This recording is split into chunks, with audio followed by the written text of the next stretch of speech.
Swedish Prime Minister Ulf Kristersson warned on Wednesday that the outcome of the war in Ukraine will shape generations to come and said the world was at a crossroads.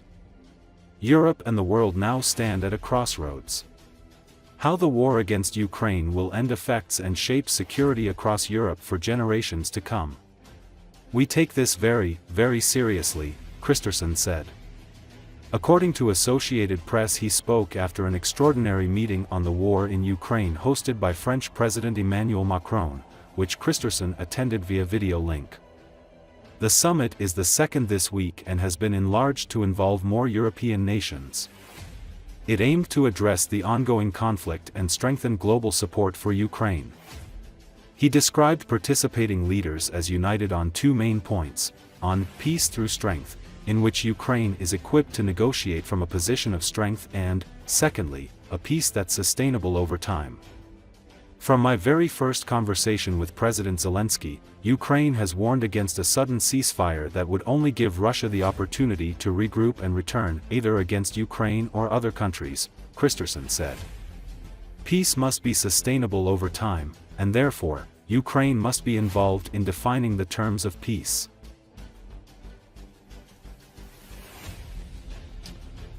God afton, beklagar att ni har fått vänta. Gällande Ukraina så står Europa just nu och världen vid ett vägskäl. Hur kriget mot Ukraina kommer att sluta, det påverkar och formar säkerheten i hela Europa för generationer framåt. Vi tar det här på mycket stort allvar. Tillsammans har nu EU och europeiska NATO-länder visat 3 år av styrka och sammanhållning. Det var mycket bättre och mycket mer än vad de flesta trodde när Ryssland angrep Ukraina. Vi fortsätter nu stötta Ukraina. Se över inställningen till EUs gemensamma lån för försvarsutgifter nu. Hur ser du på den frågan? Några konkreta saker som togs upp och där vi tydligt står enade. Det första är fred genom styrka. Det låter bättre på engelska. Peace through strength. Att det är bara ett Ukraina som rustas för att kunna klara av att i en stark position förhandla om fred. Det är bara så vi kan trygga freden i vår del av världen. Vi kommer därför fortsätta vår inslagna väg med omfattande stöd till Ukraina. Den andra stora frågan var att freden måste vara hållbar över tid. Ukraina har sedan mitt allra första samtal med Zelenski varnat för en plötslig eldupphör som bara ger Ryssland utrymme att omgruppera och komma tillbaka igen mot Ukraina eller mot andra länder. Freden måste vara hållbar över tid och därför måste Ukraina vara med och definiera villkoren för freden. Inget om Ukraina utan Ukraina, inte heller något om europeiskt ansvar i stort utan europeiskt deltagande. Det är ett ganska långt möte som ni förstår, som jag just kommer ifrån. Ja, det är ju felaktigt. Det är ju en felaktig beskrivning. Det var Ryssland som startade kriget. President Zelenski är demokratiskt vald. Jag tror ingen vill ha val mer än Ukraina, för val skulle betyda att det har blivit fred i Ukraina och att de själva kan bestämma över sitt land igen. Så att jag tror vi ska ha is i magen när det gäller väldigt mycket snabba, dramatiska sociala medier-besked just nu. Så kan vi inte driva säkerhetspolitiken i Europa. Utan rusta oss för olika alternativ, förbereda oss för ett starkare europeiskt försvar, förbereda oss för ett starkare samarbete med europeiska NATO-länder och göra allt vi kan för att Ukraina ska vara så väl rustade som möjligt för en fred.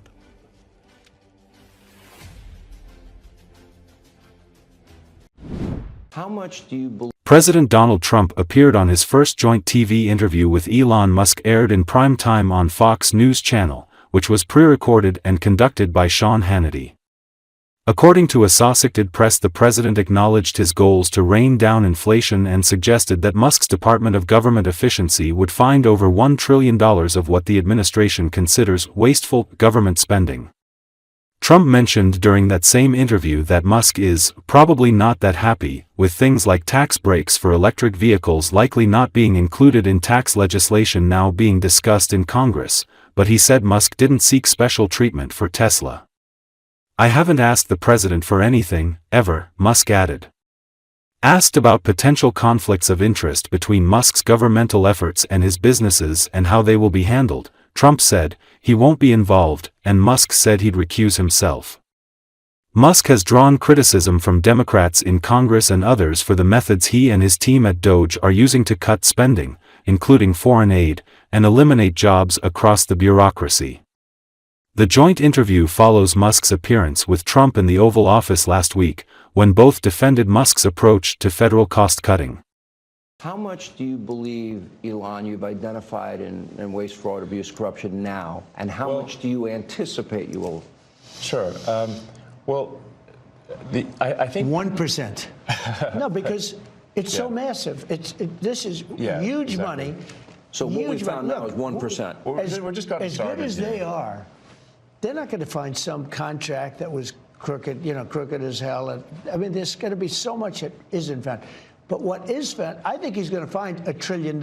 Yeah, I think so. But I think it's a very small percentage compared to what it is. I mean, I haven't asked the president for anything ever. And if it comes up, how will you handle it? Well, he won't be involved. Yeah, I'll recuse myself if it is. If there's a conflict, he won't be involved. Yeah, I mean, I wouldn't want that, and he won't want it. Right, and also I'm getting a sort of a daily proctology exam here. It's not like I'll be getting away from something in the dead of night. Welcome to D.C. If you want a friend, get a dog. Belarus is unlikely to become directly involved in Russia's war against Ukraine in the near future, as such a move could significantly destabilize the country's internal political landscape and threaten Alexander Lukashenko's hold on power, according to the Bureau for the Protection of the Constitution. In its latest annual report, Bureau for the Protection of the Constitution assessed that Lukashenko's regime remains stable primarily due to the repression and restrictions on freedom of speech. Meanwhile, Belarus is becoming increasingly dependent on Russia, with Moscow's influence on the country continuing to grow. Russian interests continue to dominate the country's foreign policy. Minsk continues to look for new cooperation partners and markets for Belarusian goods. Many of Russia's instruments of influence in Belarus will likely persist even after the departure of Lukashenko and Russian dictator Vladimir Putin. The parliamentary and presidential elections in 2024 and 2025 showed that the regime still controls the situation in Belarus. In 2024, Belarusian security forces escalated repression against opposition figures and their relatives. Despite this, the opposition remained active last year, though interest in democratic movements remained low for various reasons. For example, any involvement in such activities is considered personally dangerous and can lead to several years in prison, the report says. Russia also intensified efforts last year to further integrate Belarus into a unified state structure. Latvian counterintelligence assesses that Belarus is unlikely to directly join Russia's war against Ukraine in the near future, as doing so could destabilize the country politically and weaken Lukashenko's position, particularly amid strong public opposition to the Belarusian military's involvement in combat. Lukashenko's cooperation with the Kremlin serves as a guarantee of his presidential powers, enabling him to maintain power and ensure the stability of his regime. However, the Belarusian leader is aware that such support jeopardizes his ability to continue to lead the country, so Lukashenko is increasingly concerned about the need to reduce Belarus's isolation from the West in order to balance Russian influence, the report says. Belarusian opposition leader Sviatlana Tsikhanouskaya stated that Belarusians show little support for the country's involvement in hostilities against Ukraine, and therefore it is unlikely to occur.